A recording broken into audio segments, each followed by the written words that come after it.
Hey, hello there. Welcome to Talking with Tony and Happy New Year to everyone. A great edition coming up of Talking with Tony. We welcome back Danny Arp, our lead football analyst, to break down the four quarterfinal games of the college football playoff. A couple of bonus games as well. I'll even ask Danny's thoughts on a couple of key NFL football games coming around the corner too, with big playoff possibilities surrounding these games.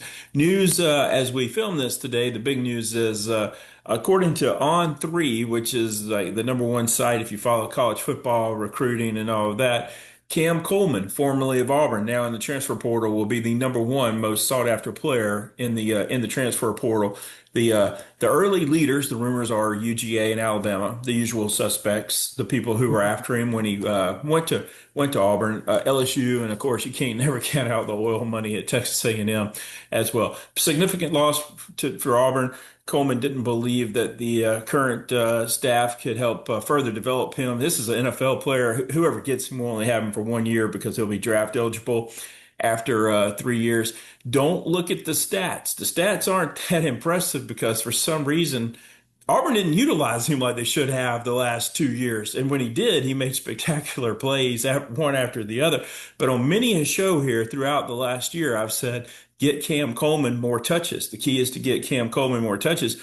Auburn really didn't do that. And my heart kind of goes out to DJ Durkin right now because I believe if Auburn beats Alabama in that season finale, I think Durkin's the head coach. It was Cam who coughed the ball up at the end of the game, battling for extra yardage. Cam's now out of here, and Durkin is staying with a mass exodus of players from his defense. No shortage of talent, Danny, at Auburn the last few years.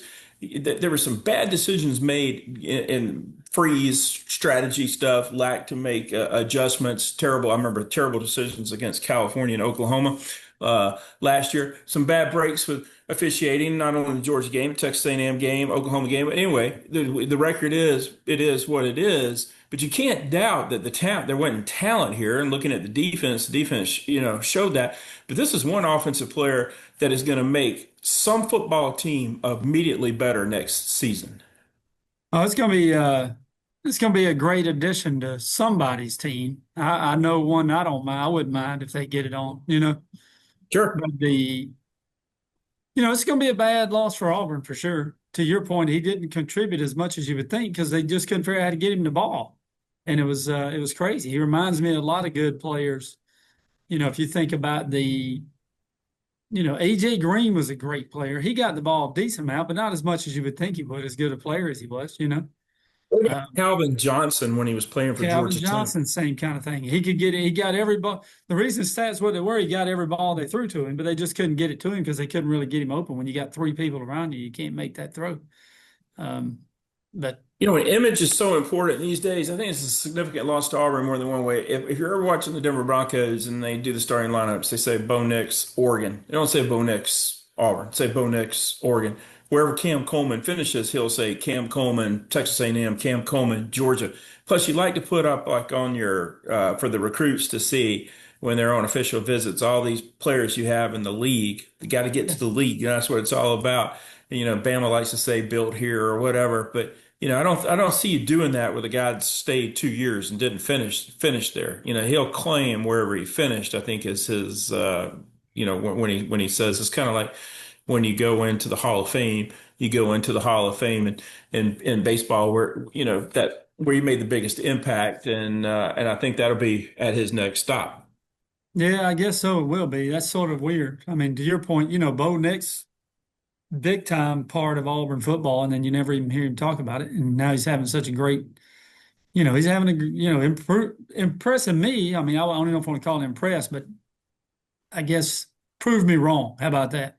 He's doing very well in the NFL. Um, he always had the skills, but again, that offensive scheme at Auburn's something's got to give, man. What a great defense they wasted last year. I don't know. Yeah, generational type good defense. Pivoting to the NFL, look, we have a lot of Falcons viewers, and I know they have to be frustrated because the Buccaneers just have collapsed in the last few weeks, and the Panthers aren't exactly impressive. And Atlanta blew like three or four games that were extremely winnable. They should have won. I mean, the Falcons should have this division wrapped up. Instead, they're on the outside looking in. I still can't even get how they could how they could not even be in consideration for the playoffs. I mean, it makes no sense. And that's the Falcons for you, man. That is the Falcons in a nutshell. That is. It's just unbelievable to be a Falcons fan. I found some, I'd moved some of my old stuff up this weekend. Like I told you, I'm trying to get everything up to my new place in Columbia. And I found this little bucket I always carry around or whatever. It's got all my work memorabilia. I got a Sanford Stadium picture, some old, first place trophies or whatever I Sure. won. And then I had a Falcons hat, man, a little Falcons helmet. Hey, trashed it, dude. Just threw it away before I even left the storage unit, man. Now, our Fred Blatchford will be in Tampa Saturday. He'll be at the Buccaneers and the Panthers game. The Buccaneers favored by about 2.5. The winner of that game wins the division. They get to host a playoff game Mhm. because when you win the division, you get to host an NFL playoff game. Who do you think wins that game and makes it to the playoffs? The Panthers or the Buccaneers? I think the Panthers are going to do it, man. I mean, I know I went against them a little bit yesterday, but I'm telling you, I think the Panthers are going to do it.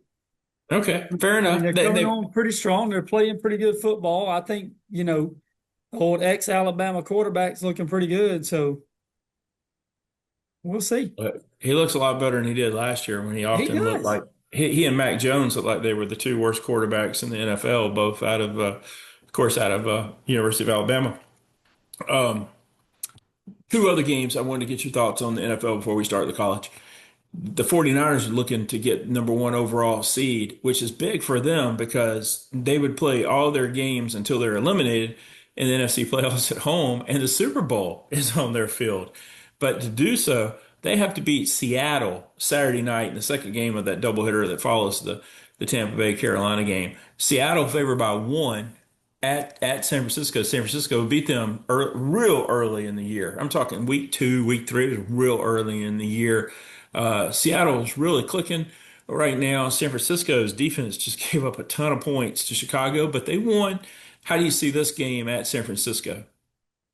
Look, I don't know that you can take that defense, that performance against the Bears. I mean, I think Chicago has been playing great. That was a great game to watch, just scoring back and forth. Neither offense, you couldn't get them off the field. And I think that's going to bode well for the 49ers. I like the Seahawks a lot, but I'm going 49ers to take that win. And then, I mean, they do well at home. They Oh might very yeah, well find themselves in they'll the be Super off Bowl, to the races. They'll which be is off to the races. amazing with the injuries they have. Nobody has more injuries than the San Francisco 49ers. So it's just amazing.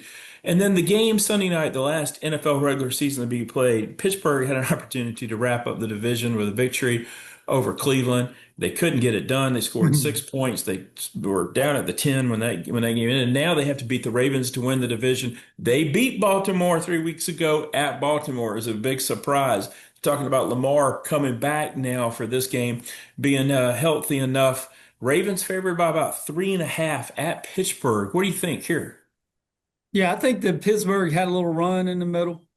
They had some really good games. To your point, beat the Ravens. But looking at yesterday, I felt like yesterday they weren't going to be able to handle that. Against the Browns, and they showed us proved to be true.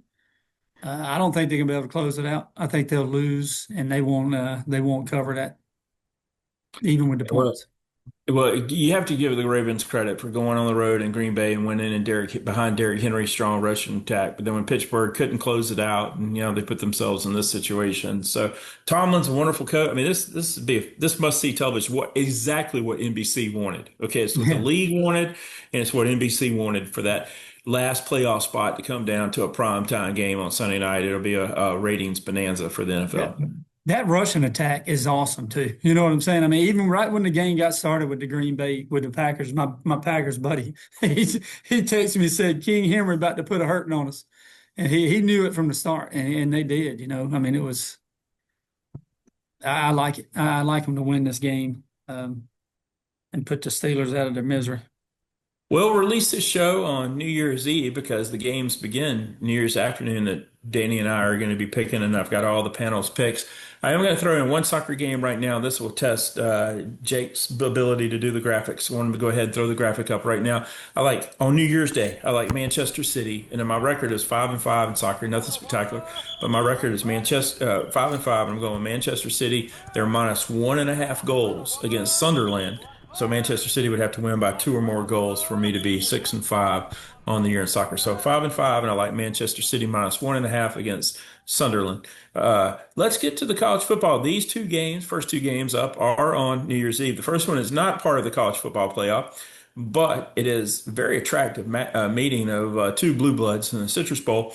Michigan is at Texas. Texas favored by 7.5. Michigan just made news in the last 48 hours with the hiring of Kyle Whittingham, who's a class act. It's what Michigan needed. The last two big uh, controversies, last two big embarrassments in college football have both been involved around the University of Michigan. We call them scandals these days. Whittingham's up there in years. He's not going to be there for 10 years, but I think he can be somebody that can clean up the program, give the image that the University of Michigan deserves. I think it's an outstanding hire for them to get back on their feet. I don't say they're going to win a national championship or anything like that, but I think he'll bring them back to prominence. And I think more importantly, he'll make Michigan fans, Michigan alums proud of the program. That being said, I have no pick here, but I know you do. And you think they're going to kind of circle the wagons here. I see that you like the Wolverines plus those 7.5 points against Texas. That is correct. And number one, I don't think anybody had on their bingo card Whittingham going to Michigan at the start of the season. That's crazy. I mean, again, to your point, it's a great pick. I don't even know where that came from. Maybe I just wasn't paying attention with all I've had going on lately at work. But that was a big surprise to me. But I do think, to your point, that's going to help solidify. They needed that. They needed somebody stable with the nonsense they've gone through. But again, two great names in football here playing. And it's a good matchup for the Citrus Bowl. Uh, Texas worries me. They did have some good wins over the last 7 games. Uh, but if you notice, they had to work for those wins. Not many of them were just easy wins. And I think that the seven, not saying they're not going to win the game, but I think 7.5 is just too much and is giving Texas a little too much credit. So I'm going to go with Michigan and take the points on that. I think Underwood's going to be, he's in, right? He ain't opting out of the Mhm. game. It's going to be a No, good he's game. playing. Yeah, yeah. Yeah, So he's it's playing. I think I they don't, got their full arsenal. They're going to, it's the old interim coach deal. I don't know if Whittingham's coaching the bowl. Obviously, he probably wouldn't be. They just announced it. So, no, he's not coaching the bowl, and the Texas may be a little bit down with their runners too. There could be a opt out or someone in the transfer portal there. I got to tell you that right off the bat, two people choose 5 stars and they go with Texas minus 7.5. That's Fred and John. John's 8-8 with his 5 stars, and Fred's 7-9. But both of them like Texas. That probably doesn't chase you off your Michigan selection.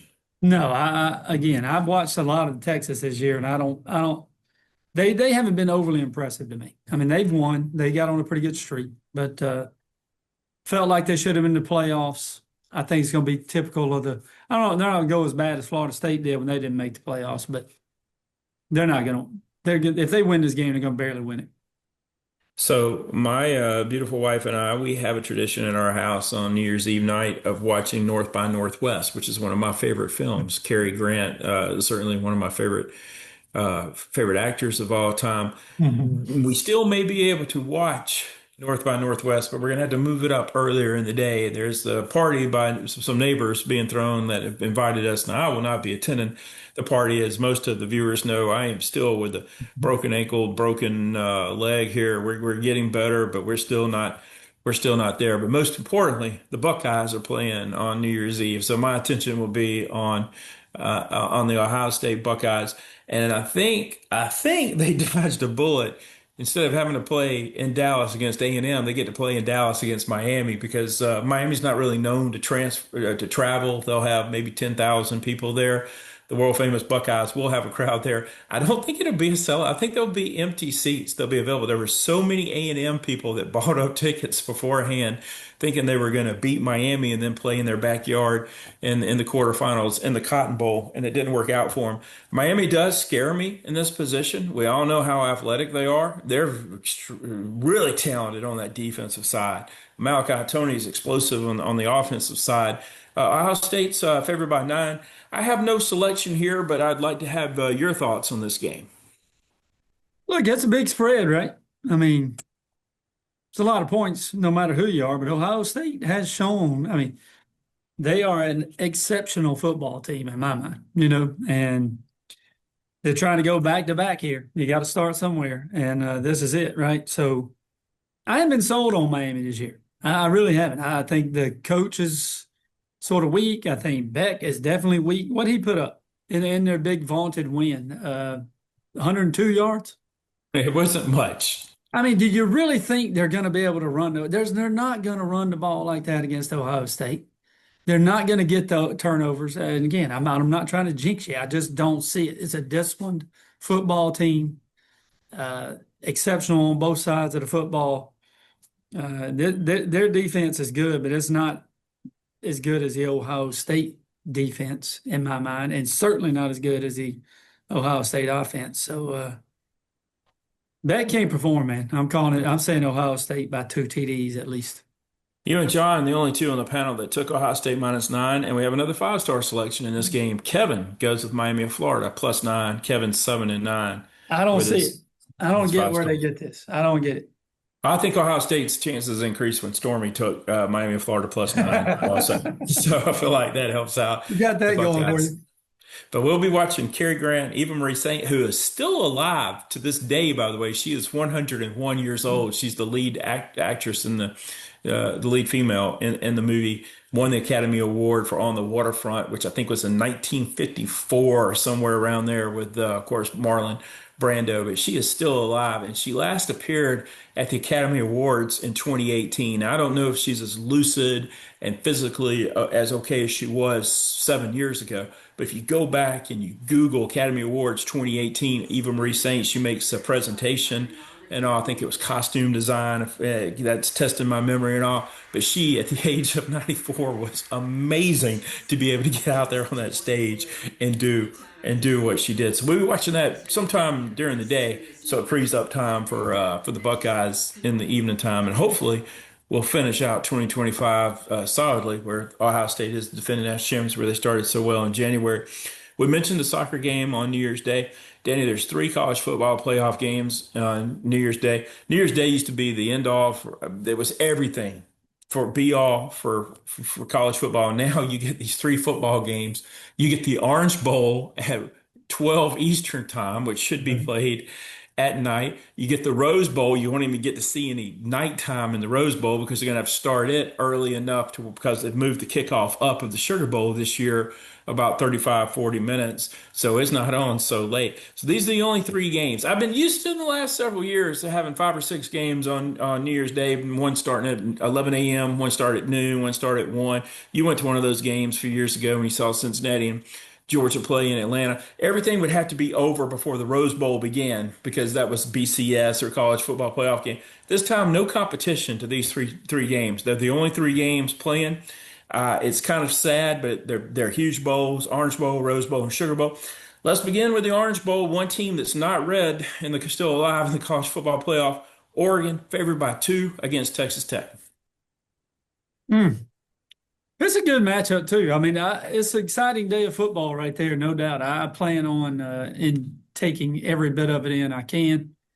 I get a little. I got my pick here, and I'll reveal. Obviously I'm on Oregon -2, but I'm a little worried about that morning time. Coming over East Coast.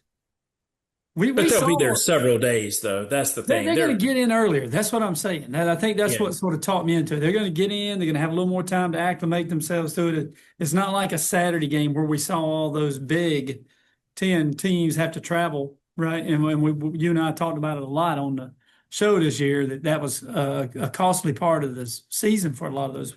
Cost a lot of them a loss. But both defenses are top 10. Great matchup. Both offenses score a lot, so somewhere something's got to give. I just think Oregon's offense is better against a good defense, and Texas Tech's averaging like 42 points a game. That's a huge. But if you take it and just look at the teams they played, they were ranked teams. They only averaged 33 points a game. Uh, and I feel like Oregon on the transverse was about 38 points a game against the ranked teams they played. I'll take the Oregon -2. I like Dan And Lanning. I like everything he's doing out there.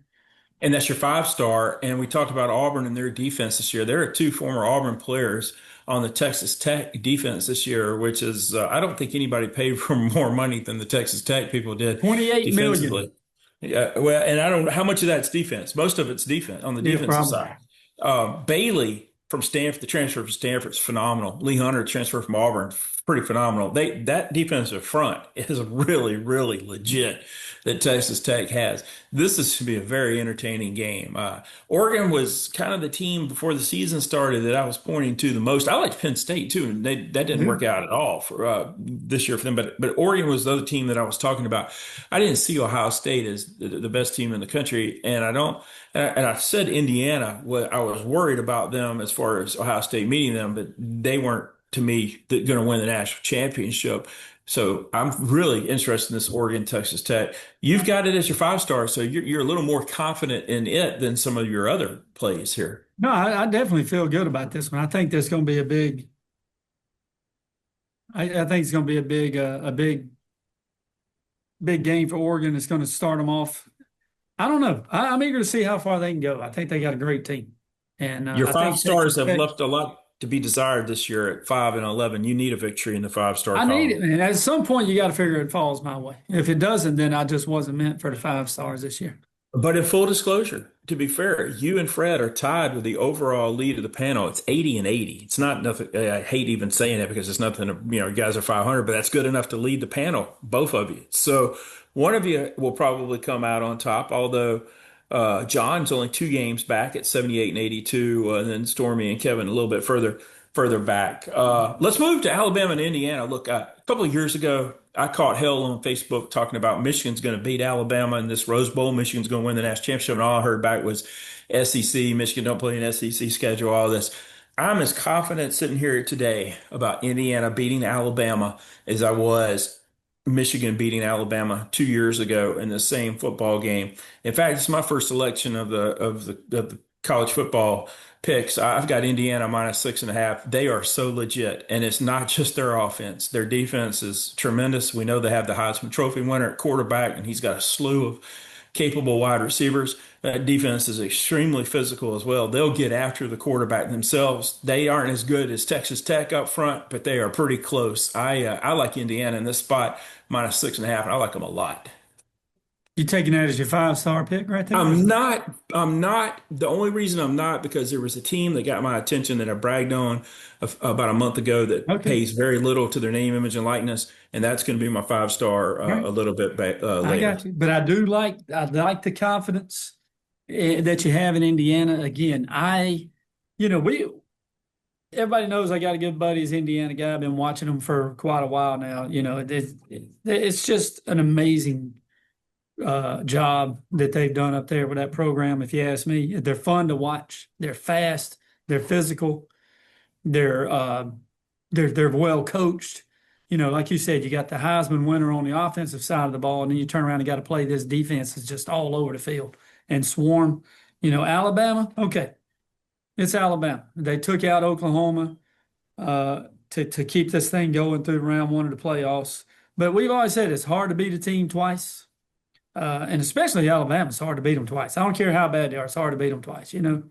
But this is not a rematch here. Okay, this is first time going to go up Indiana, going up against Indiana, and that defense is going to do to Alabama, I think, what Georgia's did. Once they got their legs under them, we got to play them again. Um, they're going to shut them down, man. And I like Indiana. I will say that Second John, half. Fred, Stormy, and Kevin are all on Alabama +6.5, and Stormy's five star is Alabama, which could be a very good thing. Although, just like me, he's 10 and 6 with his five stars. He's done pretty well. Although I'm He's done fading. very well. I was 8-1 at one time, so I'm fading with the 5 stars, but he's done real well. But I could not. I am solid on the Hoosiers. I Yeah, I am. like the Hoosiers, man. I just cannot in any way see how they can get Alabama ready to score on that offense. I mean that defense, man. They couldn't get anything going against Georgia. Oklahoma, who surprisingly did not play a very good defensive game, and then they turned the ball over. I think those turnovers are key.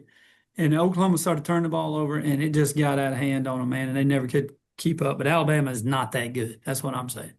Yeah, I will say this: there's going to be way too much red, and you can kind of look ahead, picture how this is going to look. Indiana should have the home jerseys on, and Bama's, it's just that odd combination. They're going to be looking like they're throwing to their teammates and stuff. Could be kind of confusing. Danny, I want to put the Georgia game aside just for a second because we'll be running out of time here shortly, and just get to the Okay. two games that are played on Friday, January 2nd. We can get through them pretty quick. The Mayo Yep. Bowl, Mississippi State favored by 4. This is my 5 star. I like Wake Forest +4. Wake Forest tries hard every single game. They may come up short in this contest. They're going to be without their stud defensive rushman who's got 30. He's in the portal and has already had offers from 30 teams. But I see that you agree with me, and the rest of the panel does too, except for Fred, who's got Mississippi State -4. But Wake Forest tries hard every game. Yeah, Wake Forest stays in every game. They play well. They won some games that most people probably wouldn't think they would have won.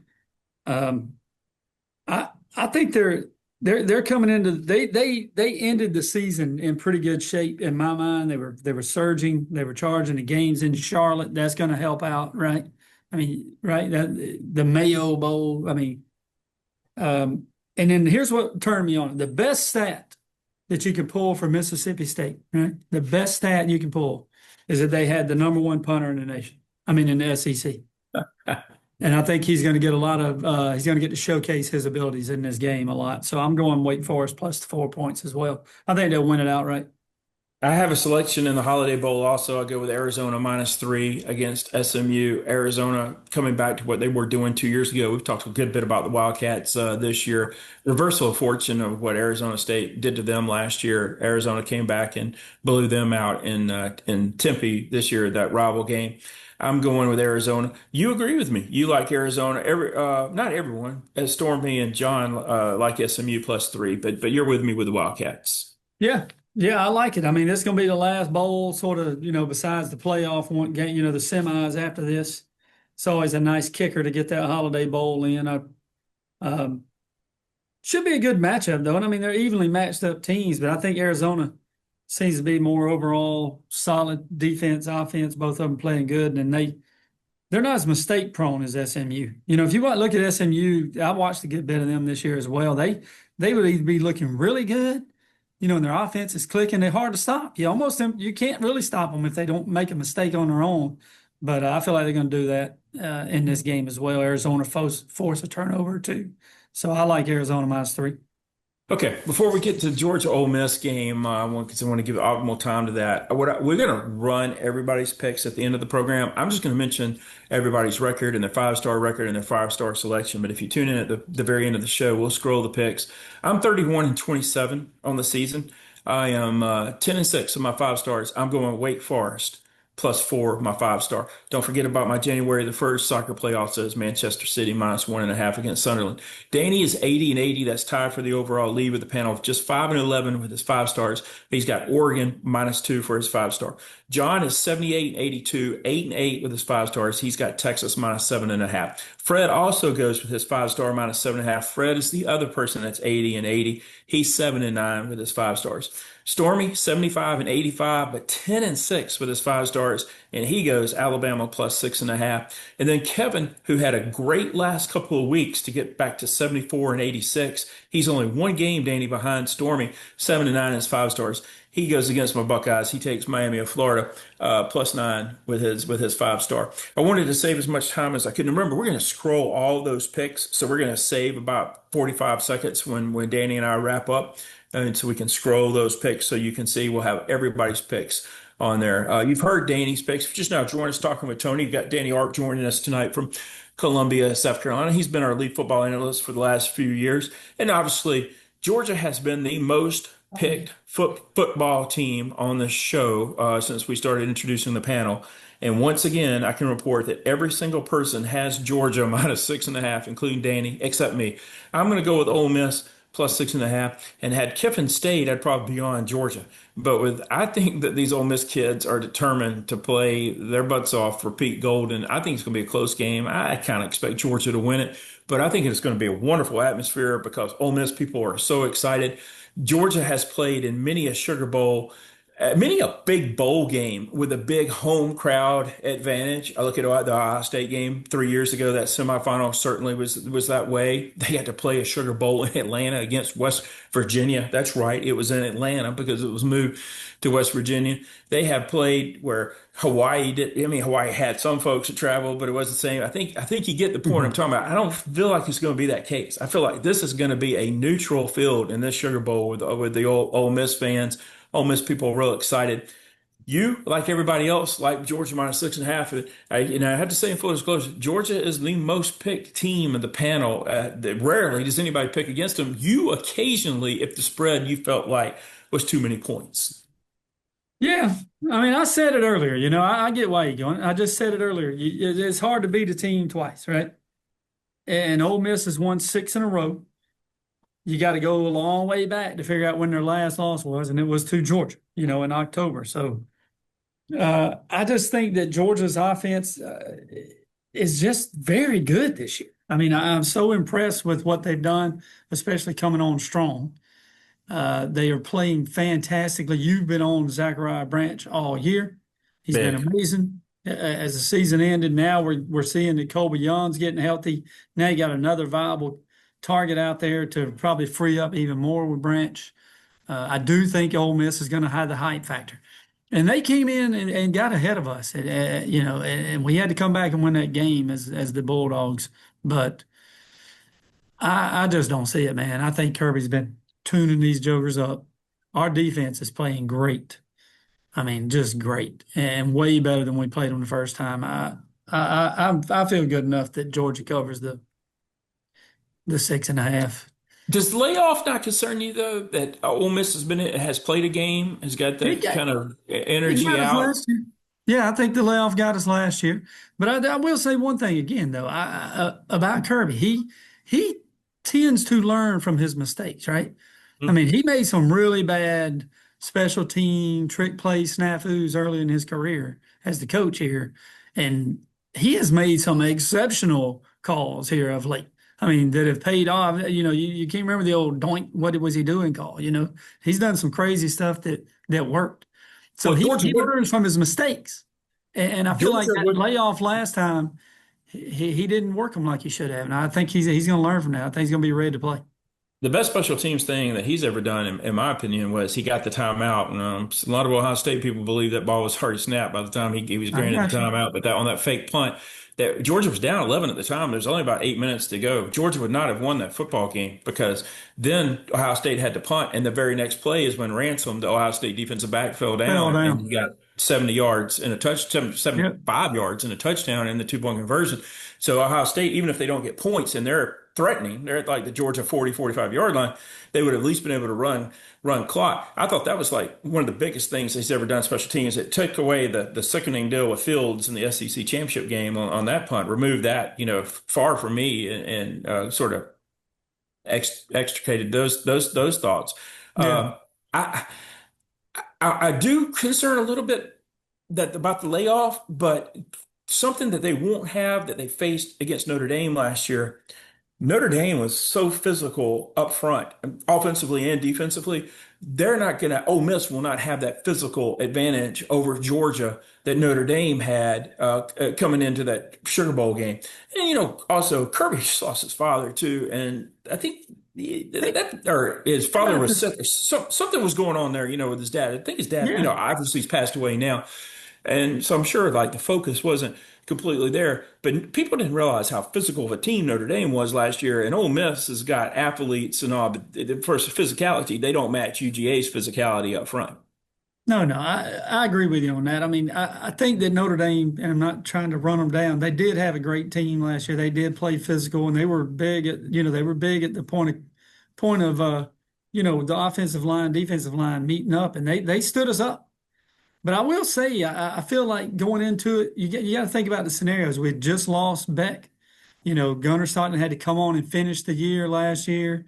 That was his first real start, in a playoff game against Notre Dame. I mean, come on, the dude they didn't do well. They protected him. They're wide open on offense, man. Mike Bobo is in his book. I gotta say it. I've been a bad person where it comes to Mike Bobo. But I gotta say it. I mean, he's called some plays that I was just like, who is talking in his headset? He's almost like a news announcer. Somebody's telling him what to say. I feel like somebody's telling Bobo to. No, I'm just kidding. No, He's done I an think he's exceptional job. He's done you. exceptional. You and I are on the same page there this year. We think he's been incredible. I think he's a good offensive coordinator. I really do. I thought he was a pretty good head coach at Yeah, Colorado State. But yeah, so I'm excited for him for possibilities. it's I gonna think be he's a close. I mean, maybe I'm talking myself into it, AJ. I don't no, know. no. I wouldn't say that at But all. I'm not worried about the layoff, is what I'm saying. I really didn't want it. I think I might even mention on this. I didn't really even want to get I didn't want I wanted to play a home playoff game. Right. I didn't want the layoff, but then I like winning the SEC. Get another T-shirt, get another hat. I mean, Well, the two teams that met for the national championship last year both had to play opening round games, last year. And I think yeah, that helped, being fresh. I mean, you're fresh when you're laid off, but you're also fresh from like, you just, yeah, getting your reps. yeah, the reps. That's a great, that's a great way of saying it. I will say, if Branch gets in space on that fast inside turn, man, Go on, he may bring back a kickoff and score a couple of man. touchdowns, God, was because, that not a great play he made in the SEC championship game? What a oh, play, dude. That should have been a Tony talking with Tony special, man. You've been calling that all year, and he did it too. He delivered. yeah, for speed. There is no substitute. He's a heck of an athlete. Danny, I'm gonna use the rest of the time scroll everybody's picks. So I want to wish Okay. you a happy New Year. I know you'll be taking in the football games, but be safe in all other circumstances. I'm glad you got through the busy Christmas season with your work and all. Yep. Feeling good, man. On the bright side of it. So I also like to wish Jake Barton in Newnan, Georgia, a happy New Year too. We really appreciate everything Jake does for this show. That's oh your yeah, chance, Jake Danny, to Barton's the say. man. I Yes, definitely that was your chance to say, yeah, he is the yeah, Jake man. Barton is the man. Again, it's been 2025 has been something new. I got to host the show a couple times. Jake kept us on point. So thanks to him for that. And I appreciate you giving me the opportunity. It was fun. Oh, and you'll be hosting again soon as well. All right, folks, that's it for Jake Barton and for Danny Arp. I'm Tony Jones. Happy New Year to everybody. Enjoy these college football playoff games and stay safe. Let's hope 2026, best year yet.